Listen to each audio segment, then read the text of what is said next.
बिल्कुल। अरे वाह, आ जाओ सर, आ जाओ। उतार के मंदिर की तरह। हाँ, अरे भैया सर देखो कहा ना, अब बाहर में जा पढ़ाई पढ़ाई सर, मैं जबरदस्ती पढ़ा रहा था इनको। बहुत नहीं, बढ़िया। हाँ सर देखो, हमारे साथ आ गए हैं भाई साहब डिफेंडर। अरे बहुत हाँ, बढ़िया। डिफेंडर झाकड़ जी आए हैं। हाँ। ठीक है। और सर बच्चे कुछ बताओ इनको यार, क्या? जीवन के बारे में कुछ। जीवन में देखो बेटा, आप चाहे कितनी भी मेहनत कर लो, डिफेंडर नहीं कमा पाओगे। नहीं, अरे कमा पाओगे बिल्कुल। मैं हाँ। एक सिंपल सी बात बताता हूँ, अगर मैंने ली ना, मतलब अगर मैं खरीद पा रहा हूँ तो आप में से हर कोई खरीद पा रहा है। मेरे को दिला दो एक। अरे ये तो क्या है भाई साहब, एक नंबर का कंजूस आदमी है ये, बिल्कुल पैसे नहीं खर्च करते तो क्यों करने हैं खर्च, हैं। क्या मजा आ रहा है बस गाड़ी में बैठ के। इनसे कोई भी बात पैसों की छेड़ लो, फिर ये पता है दूसरे रास्ते पे चले जाते हैं। जैसे जो अभी अभी अभी जिस रास्ते पे गए, क्यों खर्च करने हैं, तो बताओ, उसमें अलग से क्या हो जाएगा। 4 दिन मजा आएगा। नहीं ऐसे ना बोलो भाई, मेरे पैसे लगे हैं, मेरा दिल बैठा जा रहा है। अच्छा, आप में से कितने सारे बच्चों को सही में गाड़ी खरीदनी है महंगे वाली। अरे लड़कों का तो होता है, लड़कियों का नहीं पता मुझे, क्यों? पर लड़कों का तो होता है कि एक महंगी गाड़ी होनी चाहिए भाई। हाँ। गाड़ी, बाइक, हम्म। फिर और पैसे कमाने लगोगे तो फिर घड़ियां, जूते, कपड़े, कुछ भी आ जाएगा बाद नहीं में। सर, ये सब तो यहीं छोड़ कर जाना है हमें। ये देखो आप इनसे, मैं तो ये सिंपल सी बात बोल रहा हूँ कि बोले सर आप जहाँ छोड़ के जाओ वो जगह बता देना, मैं वहां से उठा लूंगा, और क्या। हाँ भाई देखो, दिल्ली और एनसीआर की गाड़ी है अब सर की। ठीक है, 15 साल के बाद तो चला नहीं पाओगे। अपनी सर मेरे ख्याल से, हाँ चलो ठीक है, उसके बाद में देख लेंगे क्या करना बेटा है। तुम ले जाना इसके बाद। हाँ, ठीक ये है। मेरे लग रहा है गाड़ी के नाक नाखून बिकवाने पे लगे हुए हैं। बोले, टायर अलग बेच देना। ये देखो सब मांगने भी लग गए। हाँ, मी हाँ, मी। तो भाई मिल जाएगी तुम्हें, क्योंकि 15 साल के बाद सर बोर हो जाएंगे सर, तब तक सर इससे बड़ी गाड़ी अब कौन सी बची है। इसके बाद में तो फिर बस अब कौन सी, राजवंत सर की ओमनी मैंने सुना है कुछ चल रही है मार्केट में। बेटा कब जा लेता हूँ मैं लोगों की गाड़ी, आपकी गाड़ी रख लूंगा अपनी ओमनी में। बच्चे कह रहे सर आपके ऊपर तो ओमनी सेट रहेगी, हाँ क्योंकि आप किडनैपर टाइप के लगते भी हो। हाँ, बोले सीधा गेट खुला, सीधा अंदर आदमी। हाँ। मैं तो बताओ सर बच्चों के बारे में, 12वीं के मिड में है, थोड़ा सा आप भी बताओ। हाँ अब टाइम आ चुका है भाई, बोलते ना अपने फीते टाइट करने का। ठीक है प्लीज। और जैसा कि जब पिछले साल, अभी मैं लक्ष्य 2.0 में पढ़ा रहा हूँ या फिर पिछले साल लक्ष्य 1.0 में पढ़ा रहे थे, तो हमेशा एक स्टेटमेंट कॉमन रहती है कि जो जेई के रैंकर्स होते हैं, चाहे वो मेंस के रैंकर हो चाहे एडवांस के रैंकर हो, वो होते 12th वाले बच्चे ही हैं। बिल्कुल। ड्रॉपर सिर्फ सिलेक्शन लेकर अपनी सीट पक्की कर साइड में हो जाता है। और ये बात भी ठीक याद है। रखना है सर कि अब बहुत क्रूशियल टाइम आ चुका है, हाँ। क्योंकि अब रिवीजन इनको स्टार्ट कर देनी चाहिए। और रिवीजन स्टार्ट करने के लिए सर, मतलब पिछली बार से ज्यादा अग्रेसिवली इस बार काम किया जा रहा है। हाँ। जैसे पिछली बार तो क्या है, हमने जब खत्म हो गई थी पूरी क्लास 12th, उसके बाद में क्लास 11th का रिवीजन स्टार्ट किया था दिसंबर में। अभी इनके लिए क्या है, पैरेलल में सीरीज ला दी है। अब देखो जिसमें पढ़ने के लिए हाँ अगर ये सीरियस बच्चे होंगे तो ही तो यूज कर पाएंगे ना। बिल्कुल बिल्कुल बिल्कुल। और नहीं, सीरियस वाले कर भी रहे हैं। जैसे इनका एक सबसे बड़ा होता था क्लास 12th में एंटर करते ही कि बोले सर हमारी तो 11th बर्बाद है, अब बताओ क्या करना है। तो 11th के भाई पूरे पूरे डिटेल्ड मंजिल भी है पुरानी तुम्हारे पास में, 3-4 सीजन हो चुके हैं मंजिल के, फिर एक और सीरीज आई है।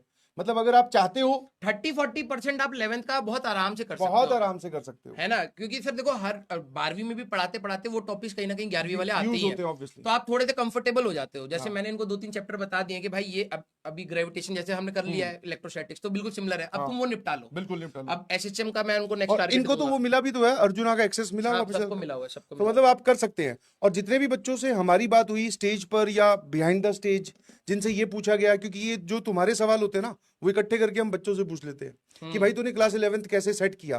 तो उसका जो एक जनरल रिप्लाई आया वो यही था कि सर मुझे जब ये लगा कि अब मैं पढ़ाई वाले ट्रैक पे आ चुका हूँ, क्योंकि सबसे पहली प्रायोरिटी तो क्लास 12th ही है। ठीक है, आप क्लास 12th के बेसिस पर, स्पीकिंग अबाउट मैथ्स, आप क्लास 12th के बेसिस पर ही 99 परसेंटाइल से ऊपर स्कोर कर सकते हो, अगर आपको 11th का कुछ ना आता हो, नहीं आता हो। बट फिर भी सर हमें ऐसा कोई, हम जुआ तो खेल नहीं रहे कि हम सिर्फ क्लास 12th के चैप्टर पढ़ के चले गए, 11th हमें कुछ नहीं पता तो हम संभाल लेंगे। एक कॉन्फिडेंस भी तो चीज होती है। तो बच्चों ने यही बोला कि सर एक टाइम आया जिसपे मैंने 11th के चैप्टर्स भी अपना हाँ संडे कोई निकाला, या फिर जिस दिन क्लास कैंसिल होगी या जिस दिन छुट्टी है, मतलब मैंने अपना एक्स्ट्रा एफर्ट किया, जिसके लिए आप टीचर पे डिपेंडेंट नहीं रह सकते। हाँ, ये देखो ये वाले इन सारी चीजों में ना तुम्हें थोड़े से एडिशनल एफर्ट्स खुद से ही लगाने पड़ेंगे। और इसमें एक्सक्यूज मत बनाना कि सर हमारे स्कूल में ये है, हमारे स्कूल, वो हर जगह रहता है सर, स्कूल में हर साल रहता है। और जैसे जैसे टाइम आप पेपर के नजदीक आओगे ना, स्कूल और ये पूरा एटमॉस्फेयर इतना कंफ्यूजिंग हो जाएगा कि आप फेडअप हो जाओगे। अभी तो क्या है, प्री बोर्ड बहुत दूर है, मतलब डेढ़ दो महीने दूर है। अब जैसे ही तुम प्री बोर्ड के नजदीक आओगे तो आप चाहे कितने ही मेंटली स्ट्रांग नहीं होगे, आप चाहे कितने ही अच्छे पढ़ने में हो, पर आपको एक बार तो लगेगा कि यार कहीं बोर्ड्स में नैया डूब गई तो क्या करूंगा। और जो कि एक जेन्युइन फियर भी है, ऑब्वियसली 75% नहीं आए तो क्या करोगे फिर रैंक लाकर भाई। तो जैसे जैसे आप नजदीक जाओगे पेपर के, चाहे वो बोर्ड्स हो, चाहे वो जेई मेंस हो, चाहे जेई एडवांस हो, तो सबसे ज्यादा चैलेंजिंग टास्क सर इन लोगों का होता है, 12th वालों का, मैनेज करना, क्योंकि आपके लाइन में पता है 4 पेपर खड़े हैं, और फिर प्रैक्टिकल्स भी आते हैं बीच में, प्रैक्टिकल्स भी आते हैं, बोर्ड्स भी आता है, स्कूल भी परेशान करेगा, और क्योंकि पेरेंट्स क्लास का भी पेरेंट्स प्रेशर का भी रहता है बोर्ड्स कि की भाई, तरफ। समझ गए। तो इसलिए अभी आपके पास में एक सही टाइम है, दिवाली से पहले पहले तक, दिवाली की छुट्टियों में। और लेकिन सर एक चीज मैं बताऊं, दिवाली के बाद जैसे हम लोग वापस मिलेंगे ना, देखना इन्वायरमेंट ही क्लास का चेंज हो जाएगा, टीचर का एटीट्यूड भी चेंज हो जाएगा, आपके दोस्त जो पढ़ने वाले होंगे बिल्कुल चेंज हो जाएगा, सब चेंज हो जाएगा। और फिर पता है क्या ही होगा, फिर सिर्फ 2 चीजें होगी, डिप्रेशन, या तो जेई के लिए पढ़ लूं या फिर आप बोर्ड के लिए पढ़ लूं, 2 ही रास्ते निकलते हैं, जिसमें मैक्सिमम जनता बोर्ड के लिए चली जाती है। बट अगर आप चाहते हो कि वो फेयर वाले क्लाउड्स आपकी जिंदगी में ना इकट्ठे हो, तो प्री प्लान करके अभी से थोड़ा थोड़ा पढ़ना स्टार्ट करो। अगर आपने क्लास 11th के पर सब्जेक्ट 2-2 3-3 चैप्टर भी कर लिए ना, अरे बहुत हेल्प हो जाएगी, कॉन्फिडेंस आ जाएगा, नहीं है ना यार ये बात, कॉन्फिडेंस आ मैंने जाएगा। इनको ये बात बोली कि सर आप 12वीं 50% है एटलीस्ट वो पकड़ लो हर सब्जेक्ट की, और 11वीं के कुछ कुछ चीजें 30-40 हाईएस्ट वेटेज वाले में इजी पार्ट भी easy आते part भी हैं, है। वो भी अगर आप दिसंबर का टाइम अगर इनका बचा रहा ना, तो ही तो आप रिवीजन कर पाओगे, नहीं तो आप 12वीं करते रह जाओगे। बिल्कुल सही। अभी बैकलॉग कंप्लीट करो और 12वीं पर ध्यान दो, 12वीं थोड़ा पर। बहुत 11वीं जो 11वीं पढ़ पा रहे हो बिल्कुल, वो कर लो, इजी वाला पार्ट आप लोग अपना निपटा लो, सो दैट आप दिसंबर वाले टाइम जब आपके प्री बोर्ड चल रहे होंगे, तब हमारी रिवीजन जब हो रही होगी या मंजिल चल रही होगी, आप अवेलेबल भी तो होना चाहिए ना आपके पास टाइम, तो वो वाला टाइम बचाना अभी से ही पड़ेगा आपको। थोड़ा अपना प्री प्लान करके रखो अपनी स्ट्रेटेजी को, मतलब रिवीजन क्लास, देखो सबसे प्रायोरिटी तो सबसे पहले क्लास 12th है भाई। अगर तुझे लग रहा है कि तू क्लास 12th के साथ ही जूझ रहा है अभी, कि मैं उसका ही होमवर्क नहीं कर पा रहा हूँ, तो फिर मुझे लग रहा है कि तू पहले एक बार क्लास 12th 12 पर ही फोकस कर, ऐसा नहीं है कि 11th मजबूत करने गए तो हम पता 12वीं में ही खत्म हो गए। 12वीं खत्म होगी तो वो मत करना। बट हाँ, आपको लग रहा है कि मैं डिसेंटली मैनेज कर पा रहा हूँ, क्योंकि देखो जेई में एक और भी होता है कि देयर इज नो अपर बार, जैसे बोलते हैं ना सफिशिएंट, आप कितने सवाल सॉल्व कर लो, कुछ उसका अंत नहीं है। हाँ कोई नहीं है। बट अभी आप लोगों के लिए एक सबसे बढ़िया चीज पता है क्या है, कि आप लेक्चर अटेंड करो, नोट्स बनाओ और पीवाईक्यू सॉल्व करो और आगे बढ़ जाओ। ज्यादा उसमें हीरो मत बनने की कोशिश करो कि मेरा यार ये चैप्टर तो मैंने इसमें 100 सवाल कर लिए, अगले में मैं 200 वो कभी भी आपको ना मतलब फुलफिलमेंट देगा ही नहीं। हाँ। वो एक ऐसी चीज है कि जब आप करने लगोगे ना, आप अगर आपके पूरे सिलेबस में एक ही चैप्टर होता ना, पूरे 1 साल करने के बाद भी आपको फुलफिलमेंट नहीं आता। और इतने क्वेश्चन है यार, इतने क्वेश्चन है। और दूसरा, कोई भी जो पेपर बना रहा है वो आपके सामने वो सवाल भी रख सकता है जो आपको हवा भी नहीं लगेगी कि इस चैप्टर का है क्या, समझे। तो उसका कोई अपर लिमिट तो है नहीं। बट हाँ, ये है कि जिन लोगों ने अच्छे से प्री प्लान किया है उनको रिजल्ट बहुत अच्छा मिलता है। और बहुत देखो, तुम्हें लग रहा होगा कि सर मेरी 11th इतनी नहीं आती, पता नहीं रैंक आएगी, अरे अब वही बात है, विश्वास नहीं मानोगे। लेकिन अब कैसे बताएं तुम्हें, भाई बहुत इंपैक्ट आता है। बस दिवाली से पहले प्लान कर लो, क्योंकि मैं बता रहा हूँ दिवाली के बाद अलग ही माहौल हो जाएगा। तुम खुद फील कर पाओगे सर, अलग ही सी ना स्ट्रेस वाला माहौल हो गया है, वो फील हो जाता है। वो हमें भी अपने टाइम पर हो जाता था। बिल्कुल बिल्कुल ठीक है, बिल्कुल। बहुत सारे बच्चे अचानक गिव अप कर देते हैं, वो कम बैक ही नहीं कर पाते, वो गैप के में ना कम बैक ही नहीं आ पाता है। उससे पहले अगर आप लोग तैयार हो तो डेफिनेटली आप लोग बहुत अच्छा कर ले जाओगे। बिल्कुल। और अभी ना क्या होता है, जब तक सर एग्जाम में नहीं बैठते, जब तक रिजल्ट नहीं आता ना, तब तक बच्चे को लगता है मेरे से शायद नहीं होगा। जब रिजल्ट आता है तुम्हें लगता है कि यार मैंने थोड़ी सी और एफर्ट लगाए होते तो, हाँ, तो वो वाला डाउट वाला रहता है कि यार थोड़े से और एफर्ट लगा लिए होते यार, थोड़ा सा और बेटर हो जाता। बिल्कुल सही। अभी तुम्हारे पास हाथ में 0 है ना, कोई परसेंटाइल नहीं है हाथ में, तो तुम्हें लग रहा है पता नहीं क्या ही आएगी। जब आ जाती है ना किसी की 94, किसी की 95, किसी की 97, किसी की 98, फिर उनको लगता है यार भाई कुछ नहीं। और जिनकी आई है ना, वो भी पहले डाउट में थे, जब तक उनकी परसेंटाइल नहीं आई थी तब तक वो भी डाउट में रहते हैं कि यार मेरे इतने अच्छे नंबर कैसे आ गए। ठीक है, क्योंकि वो अपना मेहनत कर रहे हैं। उस दिन पेपर बढ़िया आया, सवाल जो है हमने पढ़े हुए थे वो धमाधम होते गए, आगे नंबर। कई बार उल्टा भी हो जाता है कि हमने पढ़ा बहुत है, हमारे नंबर ही नहीं आते। ठीक है, तो आप वो रिजल्ट प्रेडिक्ट मत करो अभी से, अपनी मेहनत को प्रेडिक्ट करो। हाँ, वो वही है। और अपने वो तुम्हारे हाथ में है बस। देखो 12वीं क्लास का बच्चा जहां फंसता है दैट इज मैनेजमेंट। जो सर कह रहे थे कि तुम्हारे पास बहुत सारी चीजें हैं संभालने के लिए। ठीक है, ड्रॉपर्स के पास जो सबसे बड़ा इशू है दैट इज टाइम। उनके पास टाइम नहीं होता ना कि इतने बड़े सिलेबस को 6-7 महीने में पूरा रैप अप करना, तो उनसे भी चीजें छूट जाती हैं। तुम्हारे पास है मैनेजमेंट, अभी तुम्हारे पास टाइम है। अगर तुम टाइम के साथ मैनेज कर ले गए तो आई थिंक आप एक ही बारी में निकाल ले जाते हैं। और 12वीं क्लास के बच्चे सबसे ज्यादा सिलेक्ट मतलब अच्छी क्वालिटी के रिजल्ट इसीलिए देते हैं हर साल।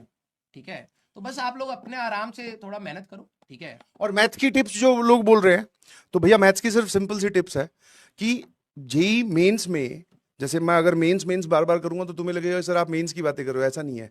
आप जेई मेंस के पीवाईक्यू अगर सॉल्व कर लेते हो पिछले 5 साल के 2025-24, हाँ अरे बहुत अच्छा लेवल पूछ लिया उन्होंने। अच्छा लेवल, हल्का भारी, डायरेक्ट क्वेश्चन, डायरेक्ट फॉर्मूला वाला, फिर घुमाकर, फिर बियॉन्ड बाउंड्रीज सब पूछ लिया। आप उतना अगर कर लेते हो तो that is more than sufficient. ठीक है, 100-150 सवाल है। अरे बहुत है सर, बिल्कुल सही। ये क्या था, प्रमोशन? प्रमोशन फ्रीडम सेल की थी वो, बहुत बढ़िया, जा चुकी है, वो लगी हुई थी। सही है। आखिरी दिन बताया था मैंने कहा कोई नहीं, ठीक है, बाकी सब ऐसे ही चलता रहता है यार, हर बार सबके साथ कंफ्यूजन रहती है, बट सेलेक्ट हो लेकिन जाते हैं। एक बात बोल रहा हूँ, कोशिश करो कि इसी बार निकल जाओ, क्योंकि ड्रॉप कई बच्चे ना कहते हैं सर ड्रॉप ले लूंगा तो क्या होगा, अच्छा होगा। एक बार बता, जब इतना तुझसे आसान नहीं है। जब अभी तेरे को 2 महीने पढ़ने से काम चल जा रहा है तेरा, तो उसके बदले में 8 महीने पढ़ने वाली कौन सी गणित, वो बोलते हैं कौन से बनिए वाला हिसाब है कि तू 2 महीने नहीं पढ़ सकता बट अगले साल 8 या 10 महीने पढ़ लूंगा सर। हाँ, ये मतलब सही तू ही तो है, तू इतना थोड़ी बदल बोल गया। रहा है अपने आप को तू। और शुरू शुरू में चल थोड़ा मोटिवेशन आ भी जाता है कि भाई इस बार मेरा गलत हो गया, मैं इस बार बदल दूंगा, वो मोटिवेशन एक हफ्ते में गायब हो जाएगा भाई, फिर यही हालत हो जाएगी जो अभी और तेरी है। जो तुम पढ़ रहे हो ना अभी, उसकी दोगुनी स्पीड से पढ़ना है। हाँ, दोगुनी स्पीड से पढ़ना है, सेम चीजें पढ़नी है, अंदर से तेरे भी 50 बार ये आ रहा होगा कि यार पिछला वाली पढ़ लेता, वही फॉर्मूले हैं, वही सवाल है, एक आधा कोई नया सवाल आ गया, कॉन्सेप्ट नया नहीं आएगा, सवाल की बस डाटा नया हो सकता है बस। और याद रखना बेटा, 100% तैयारी कुछ नहीं होती है, कुछ चीजें हाँ, छूटेंगी। और सबकी हाँ। छूट वहां पे, ये थोड़ी कोई इंटरव्यू थोड़ी ले रहा है कि हाँ भाई एक फिजिक्स का कमरा है, एक केमिस्ट्री का कमरा है, एक मैथ्स का कमरा है, तीनों में जाके आना है, कि वो तो कुछ भी पूछ लेंगे, कुछ भी थोड़ी पूछेंगे। आपकी चीजें छूट भाई, जब मैं अपनी तैयारी करके गया था तो मेरे से सब बहुत बड़े बड़े टॉपिक छोड़ के गया था। मैं तो पूरी केमिस्ट्री छोड़ के गया था, ऑल्दो उसका नुकसान हुआ क्योंकि वो केमिस्ट्री में जो इंडिविजुअल कट ऑफ होती है वही मुझसे पार नहीं हुई। ठीक है, तो अब मैं अब चाहे कहीं पर भी मैं अपने आप को प्रोजेक्ट करूं कि भाई मैं पढ़ने में बहुत अच्छा था, मेरी मैथ्स और फिजिक्स बहुत अच्छी थी, बट अल्टीमेटली क्या काउंट हुआ कि सिलेक्शन तो नहीं हुआ ना मेरा जेईई एडवांस में, नहीं समझे? तो वही है कि आप, ऐसा भी नहीं है कि आपको अगर मैथ्स अच्छी लग रही है तो भाई साहब दे मैथ्स नहीं, सारा दिन पढ़ तो रहे हैं। एडवांस का खेल बहुत अलग है भाई।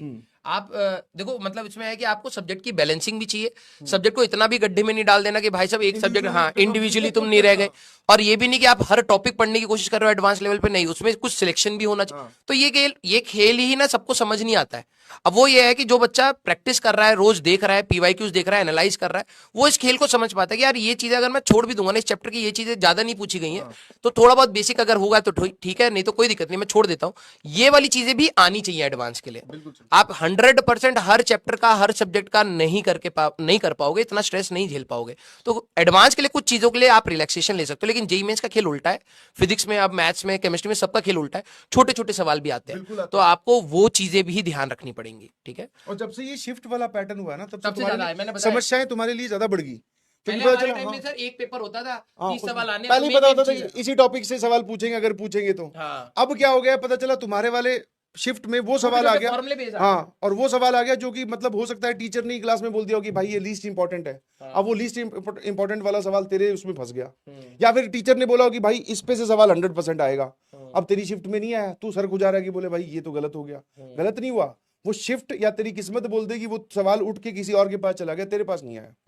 तो अब आपको थोड़ा सा अपना कैनवस भी 360 डिग्री रखना है भाई। जरूर देने भाई, मॉक टेस्ट दो, बहुत जरूरी है। बैकलॉग की टिप्स कुछ नहीं होती भाई। बैकलॉग की कोई टिप्स नहीं है, सीधे रिस्पॉन्सिबल बनिए, सीधा सोल्यूशन वहीं से निकल के आएगा। जब आप रिस्पॉन्सिबल होंगे, प्रायोरिटी सेट होंगी, आपका बैकलॉग खत्म होना स्टार्ट होगा। अदरवाइज आप 1000 वीडियोस देख लो, करोड़ वीडियोस देख लो, कभी वो नहीं आएगा। पर इसमें एक पॉजिटिव चीज मैं आपको बताऊं, लास्ट स्टेटमेंट जो मैं क्लोजिंग स्टेटमेंट बोलूंगा, कि जितने भी बच्चे हमसे आकर मिले हैं उसमें से 4 या 5 हटा दो, मतलब स्टेज पे आपने देखो कितने खड़े होते हैं, 200-250 बच्चे खड़े होते हैं, रिजल्ट भी उतने ही आ पाते हैं, उनमें से 4-5 हटा दो जिनका रिजल्ट हमें पहले से पता था कि यार ये टॉपर है, ये कुछ ना कुछ बढ़िया कर लेगा।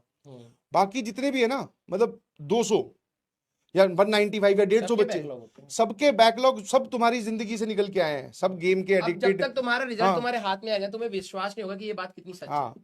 फिर वो यही होते, बोले सर बस एक दिन सेलेक्ट किया, एक दिन हमने डिसाइड किया कि अब से पढ़ना है, अब कोई काम चोरी नहीं चलेगी, पढ़ना स्टार्ट किया। पुरानी उनकी इंटेलिजेंस लेवल क्या था, 10th में कितने % आए थे, वो कोई मायने नहीं रखता। वो सिर्फ उनको बोले एक धुन सवार हुई और वो फोड़ के निकल के आगे, और अब IIT में है, अब NIT में है, बढ़िया जगह अपना चिल कर रहे हैं। ठीक है, चलिए, thank you so much. Thank you so much sir, आप आ गए। अरे कैसी, मैं तो यही घूम रहा हूँ। हाँ, तो भाई के लिए पैसे किस्त के लिए अरे झूठ बोल रहे भाई साहब, डाउन पेमेंट पूरा दिया है। हाँ, तो भाई आप लोग परेशान मत होइएगा।